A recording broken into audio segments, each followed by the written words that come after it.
I'm Amalia, and from my earliest memories, responsibility was my constant companion. Our modest home was always bustling with activity, my two younger brothers running around, and later, my baby sister who came into our lives when I was 10. Amalia, honey, could you help change Sarah's diaper? Mom would call out, her voice tired from working double shifts. I'd drop whatever I was doing and rush to help. That was our normal, everyone pitched in, except Sarah. From the moment she arrived, she was different. She's just a baby, let her be, Dad would say, waving off any concerns about her behavior. I watched as my parents worked themselves to exhaustion, trying to provide for us all. Dad at the construction site, Mom cleaning houses, they did everything they could to keep food on our table and dreams alive in our hearts. My brothers, Mike and David, were the middle children, often lost in the shuffle between my responsibilities and Sarah's privileges. We shared knowing looks across the dinner table when Sarah would throw another tantrum and get her way again. I started working right after high school, determined to break free from the cycle of just getting by. The local diner wasn't glamorous, but it was a start. Every penny I earned went into my college fund jar, hidden away in my closet. I'd count it late at night, dreaming of the day I'd have enough to start classes at the community college. Within a year, my managers noticed my dedication. I went from waitressing to handling the books, and suddenly, my college dreams didn't seem so far-fetched anymore. I enrolled in evening classes, juggling work and studies with a determination that surprised even me. The exhaustion was real. Some nights I'd fall asleep over my textbooks, only to wake up at dawn for another shift. But watching Sarah sleep until noon, skip school whenever she felt like it, and face no consequences only fueled my drive to succeed. You're going to burn yourself out, Dad warned one evening, finding me studying in the kitchen at midnight. I looked up from my accounting homework and smiled. Maybe, but I'm going somewhere, Dad. I promise you that. My college degree opened doors I never thought possible. First National Bank hired me as a junior analyst, and I threw myself into the work with the same determination that got me through school. Within months, my supervisor pulled me aside. Amalia, I've never seen someone pick things up so quickly, she said. Keep this up, and you'll go far here. She wasn't wrong. I had a knack for numbers and an even better one for dealing with people.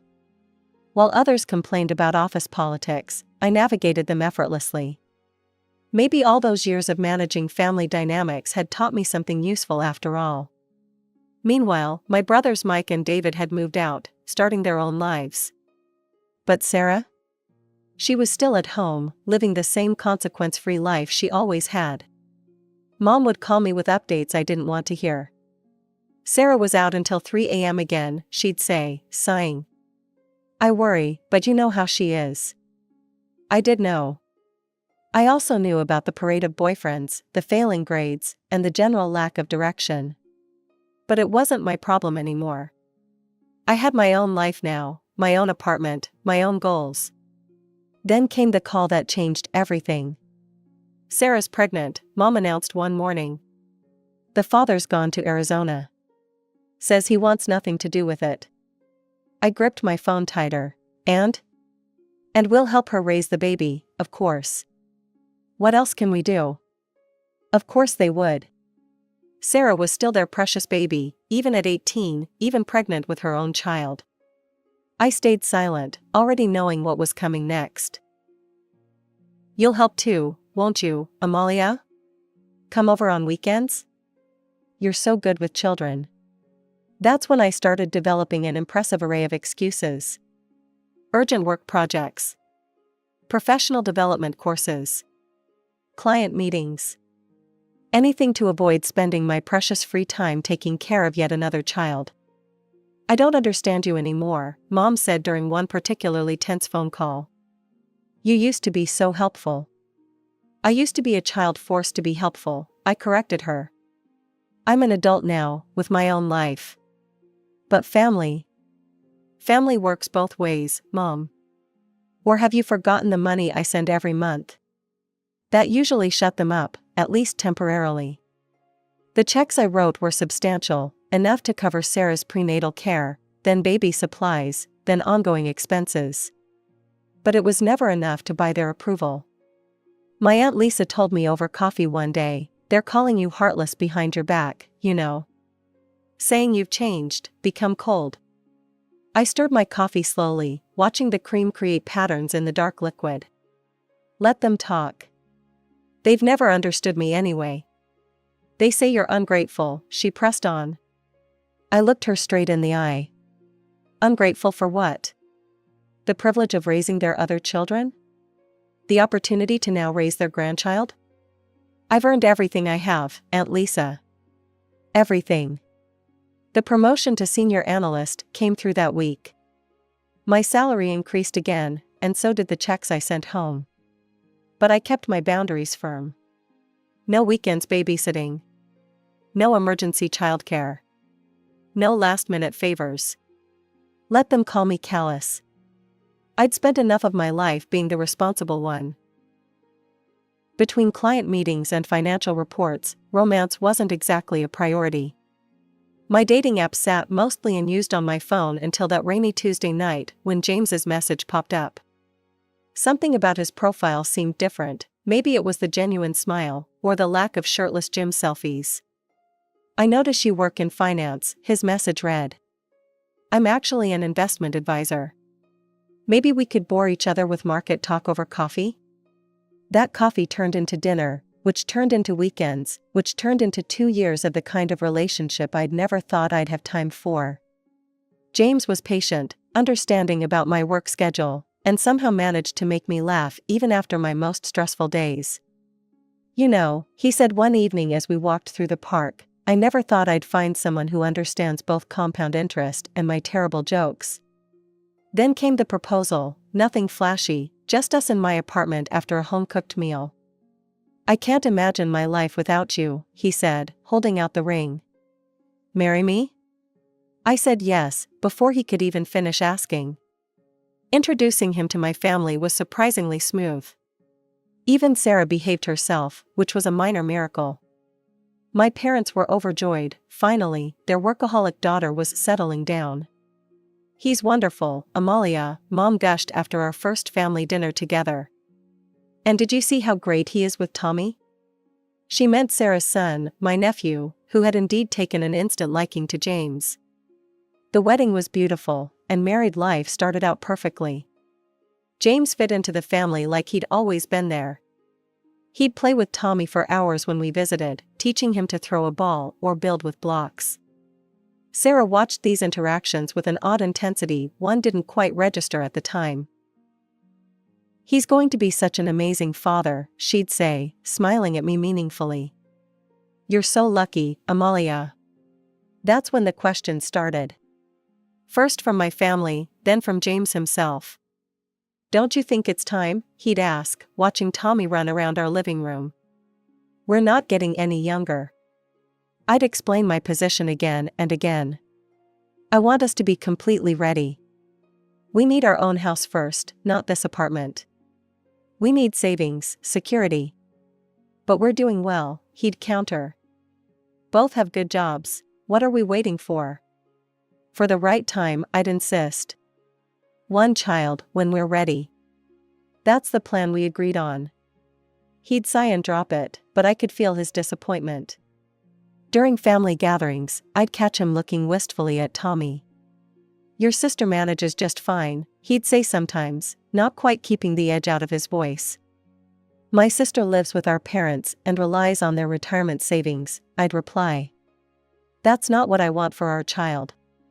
The tension grew slowly, almost imperceptibly.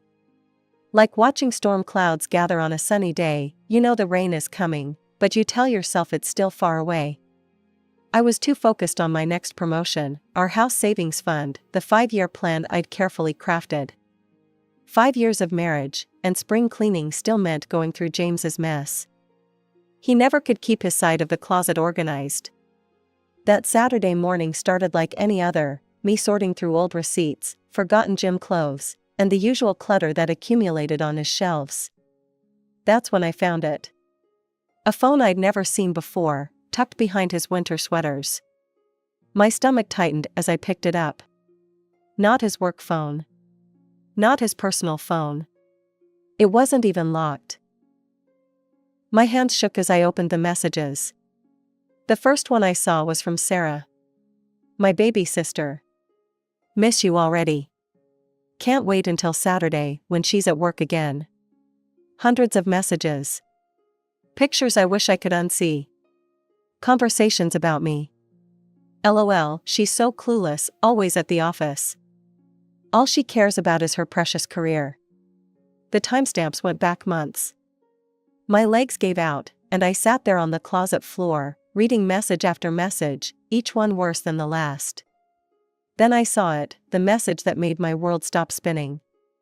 Baby's definitely yours. Doctor confirmed today. 12 weeks along. I don't remember driving to my parents' house. I don't remember much except the phone clutched in my white-knuckled grip. Sarah was there, of course. Saturday morning cartoons with Tommy. One big happy family. What the hell is this? I threw the phone on the coffee table. Tommy looked up, startled, and Mom quickly sent him to play in his room. Sarah didn't even flinch. She picked up the phone, scrolled through it casually like she was checking the weather. Oh, well, I guess you know now. That's all you have to say? You're sleeping with my husband? She shrugged, actually shrugged. We're in love, Amalia. These things happen. And now with the baby coming, James and I want to get married. Once Amalia stops being difficult about it. Difficult? I couldn't believe what I was hearing. I'm being difficult? Well, yes, Sarah said, like she was explaining something simple to a child. You never wanted children anyway. You're too busy with your precious career. James needs a real family. I turned to my parents, waiting for them to say something, anything, to defend me. To condemn this betrayal.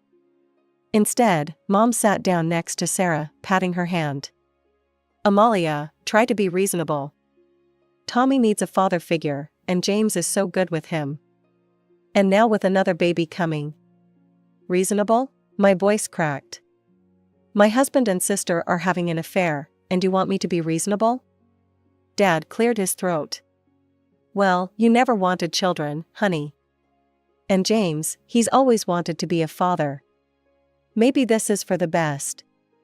When was the last time you even cooked him dinner? Sarah would make a proper wife. I looked at them, my family, all sitting there, defending the indefensible.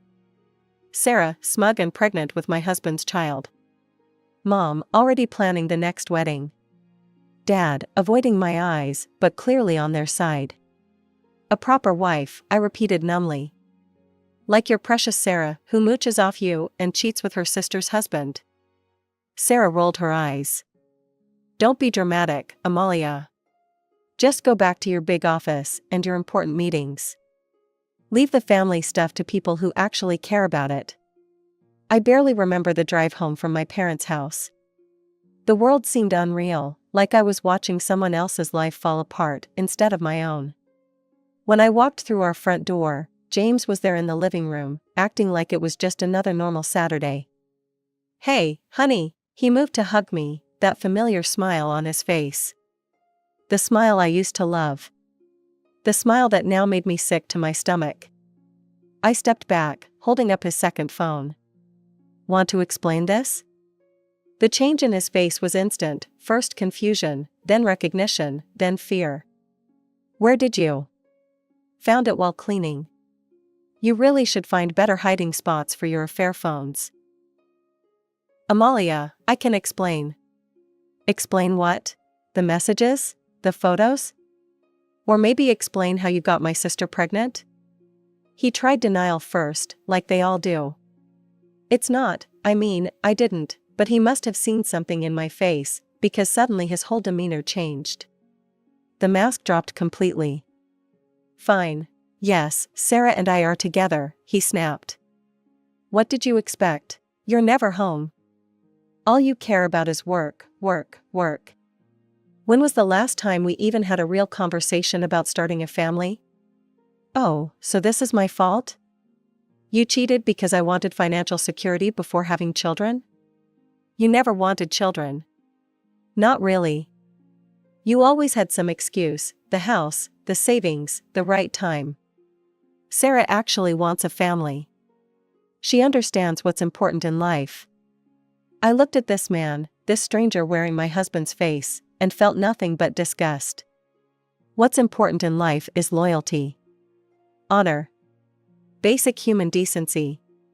But I guess those things aren't important to you or my precious sister. Don't act all high and mighty, he snarled. You're just angry because Sarah's giving me what you wouldn't. The divorce papers were filed the next day. I had documentation of the affair, so it went through quickly. My brothers, Mike and David, came to help me move out of the apartment. They were the only ones who stood by me. We always knew Sarah was spoiled, Mike said as we packed boxes, but this is a new low. David couldn't even say her name. They're dead to me, he declared. Both of them. Through my brothers, I heard the updates I never wanted but couldn't help knowing. James and Sarah got married in a small ceremony. My parents were there, of course, beaming proudly. The baby was born, a girl. They moved into a small house in the suburbs. Tommy started calling James Dad. Mom keeps trying to get us to visit them, Mike told me during one of our monthly dinners. Says we need to be a family again. We are a family, David said, raising his glass. The three of us, that's enough. I nodded, grateful for my brother's loyalty in a world where loyalty seemed to mean nothing anymore. We were the only ones who understood that some betrayals can't be forgiven, some bridges can't be rebuilt, and some families are better off broken. 4 years can change everything. My new apartment overlooked the city skyline, floor-to-ceiling windows, marble countertops, and enough space to finally display the art collection I'd always wanted. The Mercedes in my reserved parking spot gleamed under the garage lights. I'd made it, exactly as I'd planned. My brothers visited often, bringing news and rumors. Sarah and James struggling to make ends meet. 3 moves in 2 years, each apartment smaller than the last. But I didn't care. Their life wasn't my concern anymore. Until that Tuesday evening when my phone lit up with a number I'd hoped never to see again. Amalia? James's voice. 4 years older, but still familiar enough to make my stomach clench. Please don't hang up. I should have. Instead, I listened. We need your help, he said, as if he had any right to ask me for anything. Sarah's had an accident. Broke her leg badly, compound fracture. She's had surgery, but she can't move around, can't take care of the kids. And, she's pregnant again. I sat there, phone pressed to my ear, wondering if this was some kind of cosmic joke. The kids need someone to pick them up from school, watch them until I get home from work. Tommy's getting too big to handle everything himself, and with the new baby coming.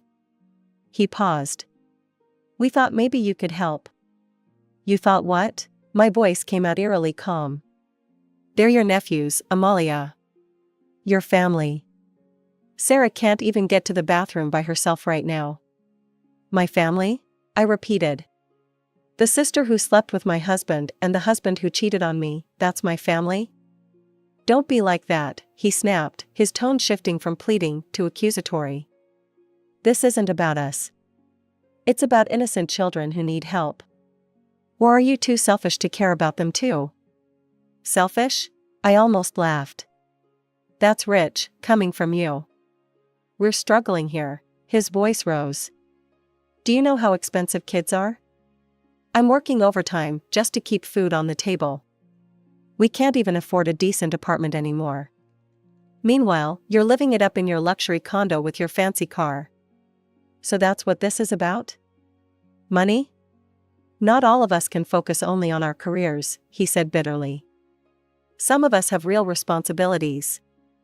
Must be nice, having all that money and no one to spend it on but yourself.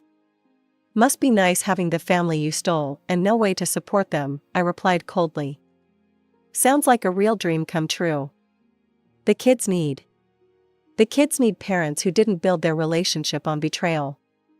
Goodbye, James. I hung up mid-protest and blocked his number before he could call back. My mother's number showing up on my phone was almost as unwelcome as James's had been. I answered anyway, some old habit I couldn't quite break. Amalia? Mom's voice had that tone, the one she always used when she wanted something. We need to talk about Sarah. She needs help. James called you, didn't he? About her leg? I paced my living room, fighting the urge to hang up immediately. Yes, he did. And I'll tell you what I told him, not my problem. How can you be so cold? She's your sister. She's struggling with 3 children, well, soon to be 3.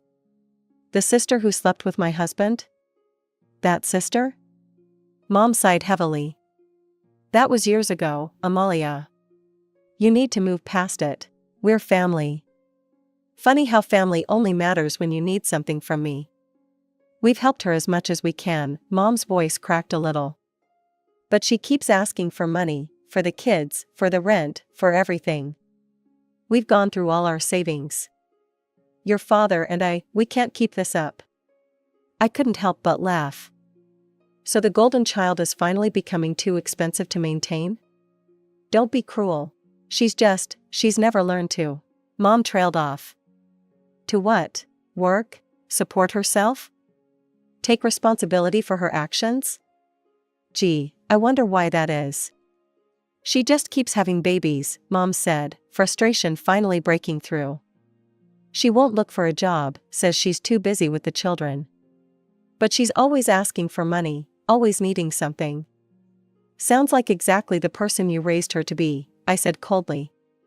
The princess who never had to face consequences. You have no right to speak to me like that. Mom's voice rose. I am your mother. And whose fault is it that Sarah turned out this way? Who taught her that she never had to work for anything? That someone would always bail her out? We did our best. No, you did your easiest. And now you're calling me because the monster you created is too expensive to feed. You have a duty to help your family. Mom was almost shouting now. After everything we've done for you. Everything you've done for me? I cut in. You mean like supporting my sister when she had an affair with my husband? Or like calling me selfish for wanting financial security before having children? I don't owe you anything. I hung up before she could respond, my hands shaking with 4 years of pent-up rage.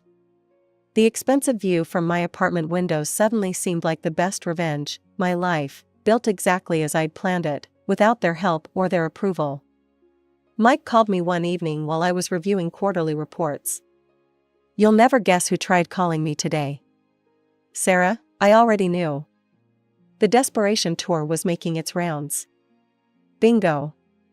Wanted me to help with the kids, maybe loan them some money until they get back on their feet. He snorted. As if they were ever on their feet to begin with. What did you tell her? Same thing David told her yesterday, that some betrayals can't be undone. That what she did to you wasn't just cheating, it was destroying a family. She started crying, saying we were being cruel, that family should help family. He paused. I reminded her she didn't seem too concerned about family when she was sleeping with your husband. I leaned back in my office chair, looking out at the city lights. How did she take that? About as well as you'd expect. Started screaming about how we're all against her, how nobody understands how hard her life is. He chuckled darkly. Guess karma finally caught up with her. 2 weeks later, David brought the news I'd been expecting. They moved in with Mom and Dad. All of them, Sarah, James, the kids, and the baby on the way. Dad's converting his workshop into another bedroom. How are Mom and Dad handling it? Remember how peaceful retirement was supposed to be? Well, now they're full-time babysitters and ATMs. Mom's watching the kids while Sarah recovers, which apparently means scrolling through her phone all day. Dad's dipping into his pension to cover their expenses. I shook my head. They made their choice. Mom came by my place yesterday, David continued. Wanted to know if I'd talk to you about helping out.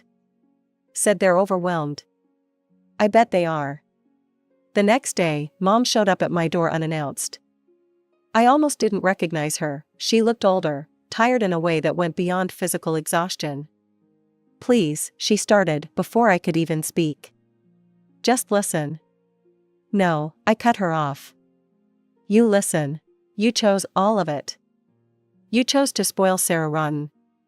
You chose to support her when she betrayed me. You chose to let them move in. These are your choices, Mom. Live with them. And if you show up at my door again, I'm calling the police. Are we clear?" She started to speak, but I cut her off again. "The next time you feel overwhelmed, remember this was your choice. You chose the daughter who betrayed her sister over the one who only ever worked hard and did the right thing. Now live with it." I closed the door on her protests and blocked her number, the last family number I had left to block, besides my brother's. That night, I had dinner with Marcus, the man I'd been seeing for the past few months. He knew my story, knew about the betrayal and the aftermath. He'd never pushed, never rushed, just listened and understood. After I told him about the latest family events, he reached across the table and took my hand. "Family isn't always who you're born to. Sometimes it's who you choose." I squeezed his hand back, thinking about my brothers who stood by me, about Marcus who understood me, about the life I'd built on my own terms. In the end, Sarah hadn't stolen my family, she'd just helped me see which parts of it were worth keeping. "My brothers are coming over this weekend," I told him. "Would you like to join us?" His smile was answer enough. And for the first time in a long time, I felt truly at peace with where I was and who I had chosen to be. The drama playing out at my parents' house wasn't my problem anymore. I had my own life to live, my own family to build, and my own happiness to protect.